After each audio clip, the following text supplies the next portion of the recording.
Hello friends, welcome to my channel Masti Ki Pathshala where you learn English better through Bengali যেখানে তোমরা ইংরেজি শিখবে বাংলায় অনেক বেটার ভাবে।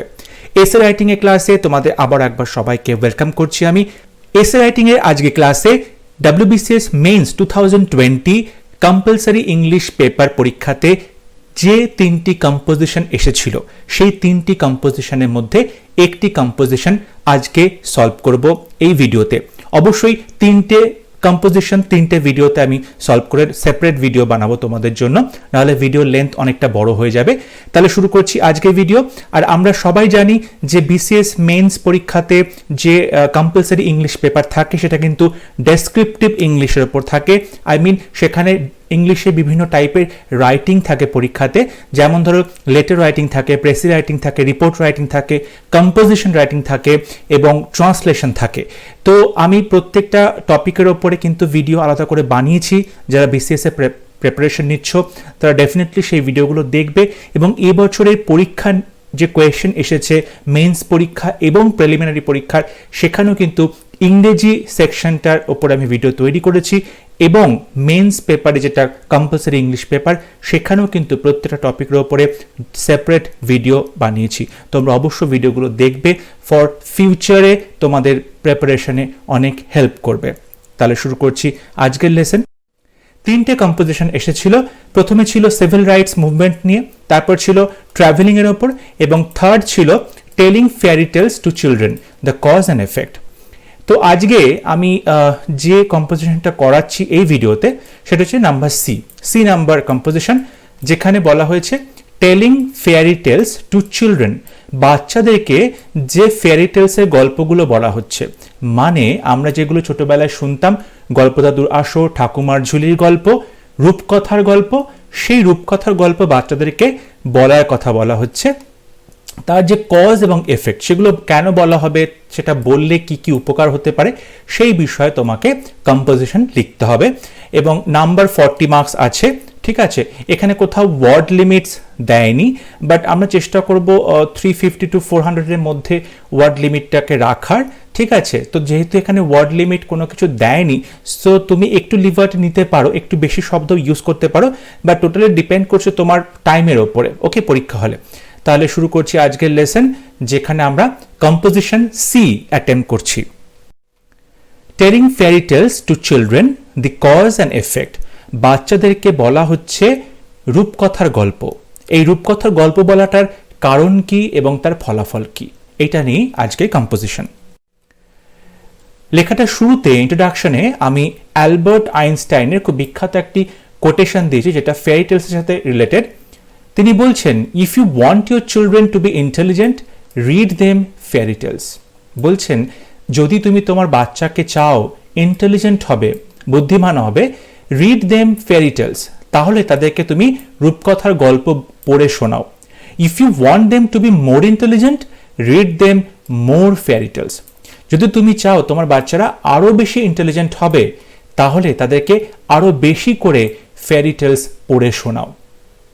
তার মানে অ্যালবার্ট আইনস্টাইন ফেয়ারি টেলসের সাথে ইন্টেলিজেন্সের কিন্তু একটা কানেকশন খুঁজে পেয়েছেন এবং তিনি বলছেন যে বাচ্চাদেরকে যত বেশি করে ফেয়ারি টেলস বলা হবে, শোনানো হবে ছোটবেলা থেকে, তারা তত বেশি ইন্টেলিজেন্ট হবে। এই কোটেশন দিয়ে তুমি তোমার প্যারাগ্রাফ বা এসেটা শুরু করতে পারো। Fairy tales are essential stories for children. বাচ্চাদের জন্য কিন্তু খুব এসেনশিয়াল, খুব গুরুত্বপূর্ণ, মানে অপরিহার্য গল্প হচ্ছে এই ফেয়ারি টেলস, রূপকথার গল্প। This stories are more than happily ever after. Happily ever after মানে আমরা জানি প্রত্যেক গল্পের শেষে যেখানে খুব সুন্দর একটা সবার মিল হয়ে যাচ্ছে সবার সাথে এবং খুশির একটা মহল তৈরি হচ্ছে, এবং যেখানে আমরা জানি যে ক্যারেক্টারগুলো গল্প শেষ হয়ে যাবার পরেও তারা কিন্তু সারা জীবন সুখে থাকছে একে অপরের সাথে, তখন তাকে হ্যাপিলি এভার আফটার বলা হয়, মানে এরপরে সারা জীবন তারা হ্যাপিলি একসাথে থাকবে। তো বলা হচ্ছে this stories are more than, এই রূপকথার গল্পগুলো কিন্তু এই হ্যাপিলি এভার আফটারের থেকেও আরো বেশি কিছু আমাদেরকে দেয়। সব গল্পের শেষে মিল হচ্ছে, যেখানে শত্রুপক্ষ তারা পরাজিত হচ্ছে, ভালো মানুষের জয় হচ্ছে, নায়ক নায়িকার মিল হয়ে যাচ্ছে, এটা যেমন সত্যি, কিন্তু শুধুমাত্র এইটুকুই কিন্তু গল্প নয়, এর পরেও কিন্তু গল্পটা আরও অনেক কিছু আমাদেরকে বোঝায়। দে পোর্ট্রে মরাল লেসন্স থ্রু ক্যারেক্টার্স। তারা কি করে? পোর্ট্রে করে, তারা জিনিসগুলোকে সামনে প্রেজেন্ট করে, জিনিসগুলোকে তুমি চরিত্রায়ন করে, ঠিক আছে, জিনিসগুলোকে প্রেজেন্ট করছে আমাদের সামনে। কি প্রেজেন্ট করছে? মরাল লেসন্স। তারা কিন্তু নৈতিক কিছু শিক্ষা দিচ্ছে আমাদেরকে থ্রু ক্যারেক্টার্স, বিভিন্ন চরিত্রের মাধ্যমে। তো গল্পের যে চরিত্রগুলো থাকে সেই চরিত্রগুলোর মাধ্যমে আমাদের কিন্তু কিছু নৈতিক শিক্ষা দেওয়া হয়। And virtue shone in them, পুণ্যবান যে কোয়ালিটিগুলো থাকে, ঠিক আছে, যেগুলো ভালো কোয়ালিটি, গুড কোয়ালিটিস, সেগুলোকেও কিন্তু তারা পোর্ট্রে করে এই গল্পের মাধ্যমে। They do not only captivate the imagination of young minds. এই গল্পগুলো শুধুমাত্রই যে ক্যাপটিভেট করে, মানে বন্দি করে বলতে পারো, ক্যাপটিভেট করে। কি ক্যাপটিভেট করে? Imagination, Kalpana Shakti of young minds. এই গল্পগুলো শুনলে যে ছোটদের মন, বাচ্চাদের মন, সেখানে যে শুধুমাত্রই কল্পনা শক্তির জাগরণ হয়, কল্পনা শক্তি সেখানে বেশি করে কাজে লাগায়, তা শুধু নয়, but also enhance their creativity. এবং তাদের যে ক্রিয়েটিভিটি রয়েছে, সৃজনশীলতা, সৃষ্টি করার যে ক্ষমতা, সেটাকে কিন্তু এনহ্যান্স করে, বাড়িয়ে দেয়। অ্যান্ড রিজনিং স্কিলস, এবং রিজনিং স্কিল, তাদের মধ্যে যে যুক্তিতর্কের যে স্কিলসগুলো, দক্ষতাগুলো, সেগুলোকে কিন্তু বাড়িয়ে দেয়। ঠিক আছে, শুধু যে বাচ্চারা গল্প শুনছে, ফেয়ারি টেলসের গল্প শুনছে, রূপকথার গল্প শুনছে, তা কিন্তু নয়। গল্পগুলো শুনতে শুনতে তাদের মধ্যে কিন্তু রিজনিং স্কিলসগুলো তৈরি হচ্ছে, তাদের ইম্যাজিনেশন শক্তি বাড়ছে, তাদের মধ্যে ক্রিয়েটিভিটি বাড়ছে। তারা কিন্তু বিভিন্ন প্রশ্ন করে শুনতে শুনতে, এটা কেন হলো, ওটা কেন হলো, এ কি করলো, এর কি হলো। এই যে তার মধ্যে কোয়েশ্চেন করার একটা টেন্ডেন্সি তৈরি হচ্ছে, সে কিন্তু লজিক লাগাচ্ছে যে এ কেন এই কাজটা করলো, ঠিক আছে, অবশ্য এ তো ভিলেন, এর তো মরে যাওয়া উচিত, কারণ ভালো মানুষের জয় হবে। এই যে লজিকগুলো বিভিন্ন সময় বিভিন্ন গল্পে, সেগুলো কিন্তু তৈরি হয় বাচ্চাদের মধ্যে।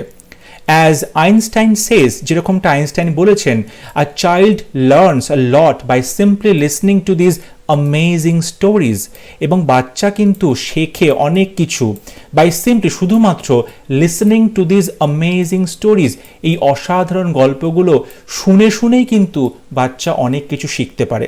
ইট plays an important role in early literacy development. অবশ্যই একদম ইয়াং বয়সে, একদম বাচ্চা বেলাতে যে মানে সাক্ষরতার যে একটা সূত্রপাত হয়, ঠিক আছে, অক্ষর জ্ঞান বলো, ভাষা জ্ঞান বলো, ভোক্যাবুলারি বলো, সেন্টেন্স কনস্ট্রাকশন বলো, সেগুলো কিন্তু সব কিছুই তৈরি হয় এই গল্পগুলোর মাধ্যমে। অ্যান্ড ক্রিটিক্যাল থিঙ্কিং স্কিলস, এবং অবশ্যই যে ক্রিটিক্যালি চিন্তাভাবনা করা, সেটাও কিন্তু তৈরি হয়, সেই স্কিলসগুলোও কিন্তু তৈরি হয় বাচ্চাদের মধ্যে এই ফেয়ারি টেলসের থ্রু দিয়েই। তাহলে ইন্ট্রোডাকশনে আমরা অ্যালবার্ট আইনস্টাইনের একটা কোটেশন দিয়েছি, এবং সেটাকে কিন্তু জাস্টিফাই করার জন্য তোমাকে এই প্যারাগ্রাফটা লিখতে হবে। যে তুমি শুধু একটা কোটেশন দিলেই হবে না, কোটেশনটাকে তোমায় রিলেট করতে হবে টপিকের সাথে। সেটা কিন্তু খুব বড় একটা দায়িত্ব।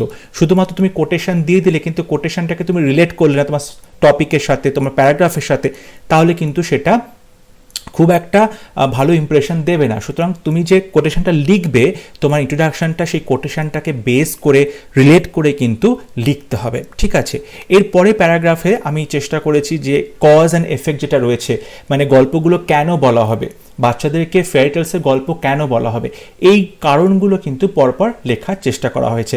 এবং তার সাথে অবশ্যই এফেক্টটাও কিন্তু অটোমেটিক্যালি চলে আসবে, এগুলো বললে কি কি শিখছে বাচ্চারা। সো দুটো কিন্তু পরপর আসছে। ইন দিস ডিজিটাল এরা, বর্তমানে যে ডিজিটাল এরা, সব কিছুই আমরা ডিজিটাল দেখতে পাচ্ছি, ডিজিটালি আমাদের লাইফটা কিন্তু প্রচণ্ডভাবে ইভলভড হয়ে গেছে সমস্ত ক্ষেত্রে। So fairy tales have taken back seat. এইরকম একটা ডিজিটাল এরাতে কিন্তু সেই যে গল্পের বই, সেই যে বলতে পারো রূপকথার গল্প, সেগুলো কিন্তু ব্যাক সিট নিয়ে নিয়েছে, মানে সেগুলো কিন্তু অনেকটাই পেছন দিকে চলে গেছে, মানে এর রেলেভেন্স কিন্তু অনেকটা কমে গেছে, অন্যান্য জিনিসগুলো অনেক বেশি সামনে চলে এসছে, এরা কিন্তু একটু পিছিয়ে পড়েছে। We live in a literary time of realism and postmodern anti-heroes। বর্তমানে আমরা যে যুগে বাস করি, সেখানে যে লেখালেখিগুলো হয়, সাহিত্যকর্মগুলো হয়, সেটা কিন্তু রিয়ালিজমের ওপর ডিপেন্ড করে। রিয়ালিজম মানে প্রচণ্ড বাস্তববাদের ওপর ডিপেন্ড করছে।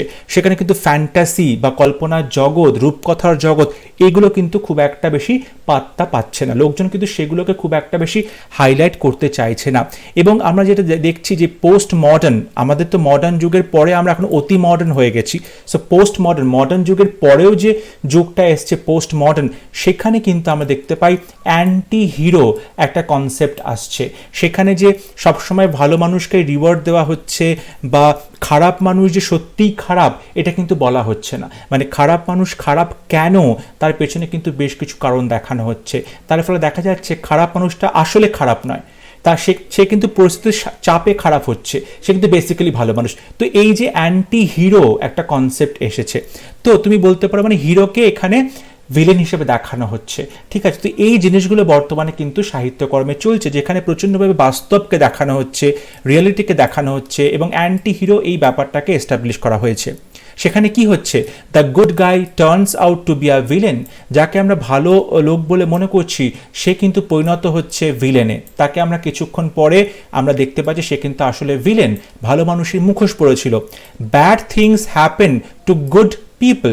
ভালো মানুষদের সাথে কিন্তু বাজে জিনিসগুলো হচ্ছে, তাদের সাথে কিন্তু বাজে কাজগুলো হচ্ছে। তারা যতই ভালো কিছু করার চেষ্টা করুক না কেন, তাদের ক্ষেত্রে কিন্তু বেশ কিছু দুর্ঘটনা বা বাজে কিছু এফেক্ট পড়ছে তাদের উপরে। Parents think that children should be prepared for the harshness of real life.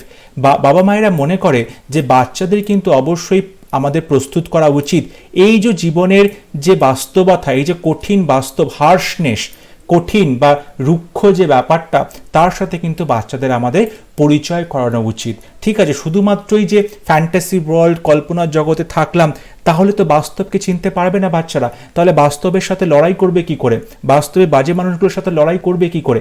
তো বাবা মায়েরা সবসময় সেটা ভাবছেন যে বাচ্চাকে যত বেশি রিয়েলিটি দেখাবে, বাস্তবতা দেখাবে, তত কিন্তু বাচ্চা মেন্টালি ম্যাচিওর হবে, বাস্তবকে ফেস করার তার ক্ষমতা তৈরি হবে। বাট কিন্তু fairy tales present different realities.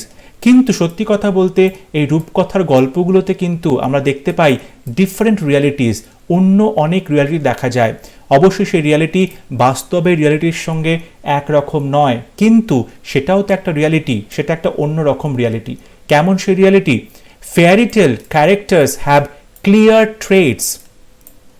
রূপকথার গল্পে যে চরিত্রগুলো থাকে, ক্যারেক্টার্সরা থাকে, তাদের কিন্তু কি আছে, ক্লিয়ার ট্রেটস আছে, তাদের কিছু চারিত্রিক বৈশিষ্ট্য আছে, খুব পরিষ্কার বৈশিষ্ট্য। যেমন গুড, মানে যে ভালো সে ভালো, সে কিন্তু ভালোর মুখোশ পড়ছে না। ইভিল, যে খারাপ সে খারাপ। ক্লেভার, যে চালাক সে কিন্তু চালাককেই দেখাচ্ছে। কাইন্ড, খুব দয়ালু। ডিভিয়াস, খুব শয়তান বা বদমাস। তো এই যে প্রত্যেকটা ক্যারেক্টারে কিন্তু এক একটা ট্রেট রয়েছে এবং তারা কিন্তু সেই ট্রেট অনুযায়ী বিহেভ করে। ঠিক আছে, গুড ইজ গুড, ভালো কিন্তু সেখানে ভালো। ইভিল ইজ ইভিল, খারাপ সেখানে খারাপ। And good can overcome evil in the end. এবং সব থেকে যেটা বড় কথা সেটা হলো সবার শেষে ভালোর কিন্তু জয় হবে, খারাপের কিন্তু হার হবে।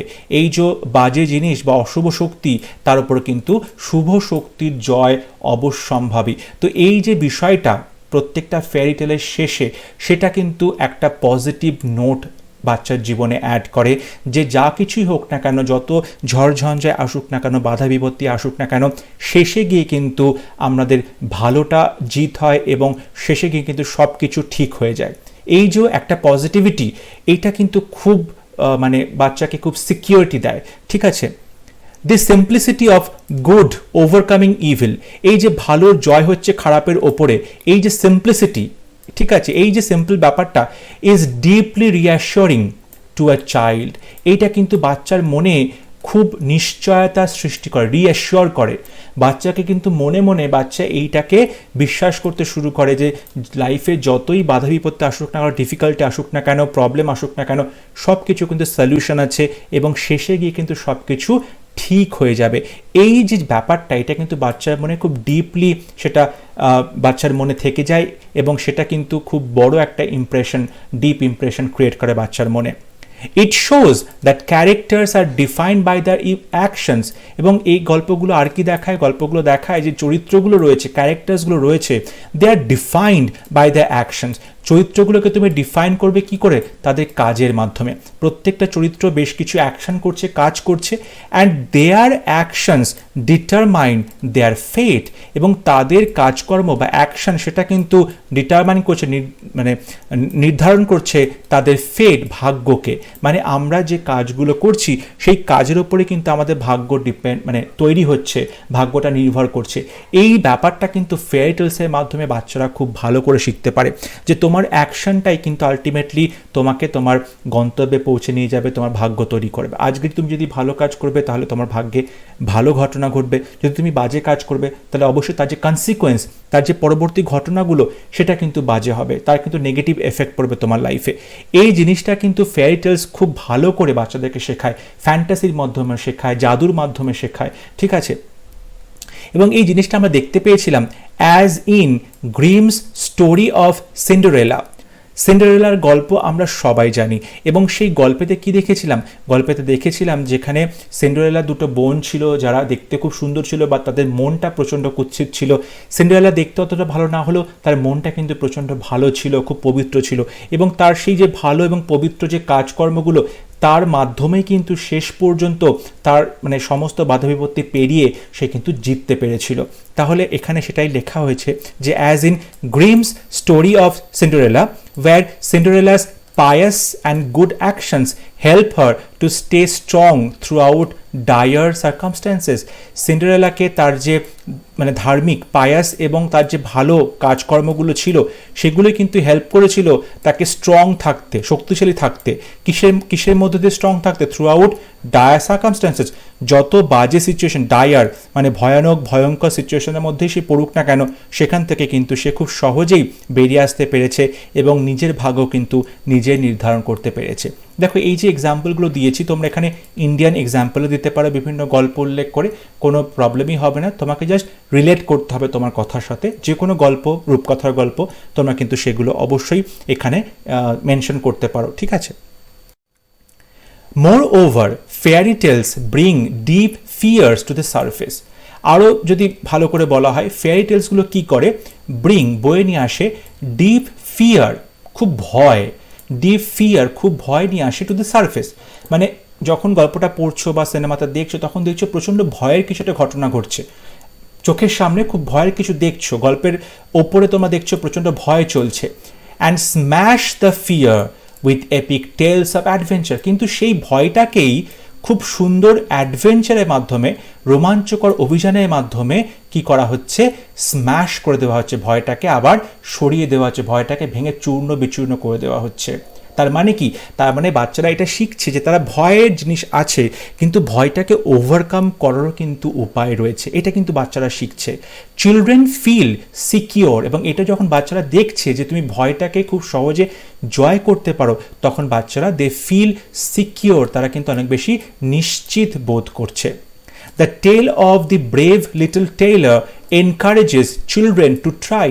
এই যে গল্পটা আছে দ্য ব্রেভ লিটল টেইলর, এই গল্পতে কি একটা টেইলরের গল্প আছে, একটা ছোট ছেলে টেইলর, সে হচ্ছে দর্জি। তো সেই টেইলর ছেলেটা কি করে, তার যে গল্পটা তোমরা অবশ্যই অনলাইন গল্পটা পেয়ে যাবে, সেখান থেকে তোমরা দেখে নিও। সেই গল্প পড়লে তোমরা দেখবে যে বাচ্চাদেরকে কিন্তু ট্রাই করতে বলছে, চেষ্টা করতে বলছে। ভয়টাকে জেতার জন্য তোমার কিন্তু কোনো সুপার পাওয়ার দরকার নেই, খুব বড় শক্তিশালী হওয়ার দরকার নয়, তোমাকে কিন্তু লেগে থাকতে হবে, চেষ্টা করতে হবে। ডেফিনেটলি তাহলে তুমি সমস্ত ভয়, বাধা বিপত্তি জয় করতে পারবে একদিন। এই গল্পটা কিন্তু সেটাই শেখাচ্ছে। Not everyone has confidence to কনকার obstacles like Grimm's four skillful brothers. হ্যাঁ, অনেকের হয়তো এই যে গ্রিমের গল্পটা আছে, এই ভদ্রলোকের যে চারটি লেখা গল্প ফোর স্কিলফুল ব্রাদার্স, এই গল্পেতে কিন্তু যে চারটে ভাইয়ের কথা বলা হচ্ছে তারা যত সহজে, যত কনফিডেন্টলি যে কোনো বাধা বিপত্তি কঙ্কার করতে পেরেছে, জয় করতে পেরেছে, তেমনটা তো সব প্রত্যেকে পারে না। But the tale offers hope amidst big scary real life dragon. কিন্তু এই গল্পটা বাচ্চাদের কি শেখায়? গল্পটা শেখায় যে হোপ আছে, আশা আছে, আশার আলো আছে, অ্যামিডস সব কিছুর মধ্যে। কিসের মধ্যে? Big scary real life dragon, বাস্তবের যে বড় এবং ভয়ঙ্কর যে ড্র্যাগনগুলো রয়েছে, বাস্তবের ড্র্যাগন, সেই বাস্তবের ড্র্যাগনগুলোর হাত থেকেও কিন্তু তুমি নিজেকে বাঁচাতে পারবে এবং এই বাধা বিপত্তির মধ্যেও কিন্তু হোপ রয়েছে, বেঁচে থাকার, ভালোভাবে বেঁচে থাকার, বিপদকে জয় করার হোপ, আশাটা রয়েছে। Little red riding hood has important lessons. এই গল্পটা লিটল রেড রাইডিং হুড, এই গল্পটাতে কি আছে, ইম্পর্টেন্ট লেসেন্স শেখাচ্ছে অ্যাবাউট ডেঞ্জার্স, বিপদ সম্পর্কে, অ্যাবাউট ডেঞ্জার্স, বিপদ সম্পর্কে। কিসের বিপদ? অফ টকিং টু স্ট্রেঞ্জার্স, অপরিচিত লোকের সাথে কথা বললে কি বিপদ হতে পারে, সেটা কিন্তু এই যে রূপকথার গল্প সেটা আমাদেরকে শেখায়। Fairy tales benefit every age. Fairy tales কেন শেখানো উচিত? আর একটা উপকার, সেটা হচ্ছে প্রত্যেকটা বয়সের মানুষকে কিন্তু ফেয়ারি টেলস আকর্ষণ করে। প্রত্যেকটা বয়সের মানুষ ফেয়ারি টেলস থেকে কিছু না কিছু শেখে। বাচ্চারা প্রত্যেকটা বয়সে কিন্তু এখান থেকে বেনিফিট পাবে, উপকার পাবে। No matter the level of understanding, তাদের বোঝার যে ক্ষমতা, আন্ডারস্ট্যান্ডিং পাওয়ার বা আন্ডারস্ট্যান্ডিংটা যে লেভেলেই থাকুক না কেন, there's always something to take away. প্রত্যেকটা সময় তারা কিন্তু কিছু না কিছু সেখান থেকে শিখবে। তারা তাদের আন্ডারস্ট্যান্ডিং লেভেলটা খুব বেশি থাক, কম থাক, মাঝারি থাক, যাই থাক, তারা কিন্তু কিছু না কিছু প্রত্যেকবার সেখান থেকে শিখবে। They give emphasis to various cross cultural values and behaviour. এবং আর একটা জিনিস যেটা হয়, দেখো আমরা প্রত্যেকটা দেশের ফেয়ারি টেলস পড়ি আজকাল, বইতে বলো, ইন্টারনেটে বলো, অনলাইনে বলো, সিনেমাতে বলো। তাহলে এই যে প্রত্যেকটা দেশের বিভিন্ন বিভিন্ন যে ফেয়ারি টেলস আমরা জানছি, তাহলে প্রত্যেকটা দেশের কালচার তো ডিফারেন্ট, তাদের মূল্যবোধ ডিফারেন্ট, তাদের বিহেভিয়ার ডিফারেন্ট, চরিত্রদের মানসিকতাগুলো ডিফারেন্ট হচ্ছে, তাদের যে প্রেজেন্টেশন সেটা ডিফারেন্ট। তাহলে আমরা যখন অন্য অন্য কালচারের, অন্যান্য দেশের ফেয়ারি টেলসগুলো দেখছি বিভিন্ন ল্যাঙ্গুয়েজে, তখন কি হচ্ছে, তাদের যে কালচারাল ভ্যালু, তাদের যে মূল্যবোধ, সাংস্কৃতিক মূল্যবোধ, তাদের যে ব্যবহার, সেগুলোও কিন্তু আমরা শিখতে পারি। সো ফেয়ারি টেলসের মাধ্যমে কি করা হয়, এমফাসিস করা হয়, জোর দেওয়া হয়। কিসে জোর দেওয়া হয়? ভেরিয়াস ক্রস কালচারাল ভ্যালুজ, একটা কালচারের সাথে অন্য কালচারের যে ভ্যালুজের কী কী মিল আছে, কোথায় প্রত্যেকটা কালচার এক হয়ে যাচ্ছে, কোন কোন মূল্যবোধ প্রত্যেকটা কালচারের মধ্যে দেখা যায়, সেইগুলো কোন কোন বিহেভিয়ার আমরা কিন্তু সব ক্ষেত্রেই একই রকম বিহেভ করে থাকি বিভিন্ন সিচুয়েশনে, এইগুলো কিন্তু দেখাচ্ছে এই ফেয়ারি টেলসের মাধ্যমে। Fairy tales are important because they give form to, fairy tales হচ্ছে খুব গুরুত্বপূর্ণ, ইম্পর্ট্যান্ট, কারণ দে গিভ ফর্ম টু, কারণ তারা একটা রূপ দেয়। রূপ দেয় কাকে? রূপ দেয় to deep fears and dreams about life, জীবনের সম্পর্কে যে ভয়গুলো রয়েছে, আমাদের যে স্বপ্নগুলো রয়েছে জীবনে, সেইগুলোকে রূপ দেয়, বাস্তবে রূপ দেয়। কিসের মাধ্যমে? থ্রু ফ্যান্টাসি, কল্পনার শক্তির মাধ্যমে।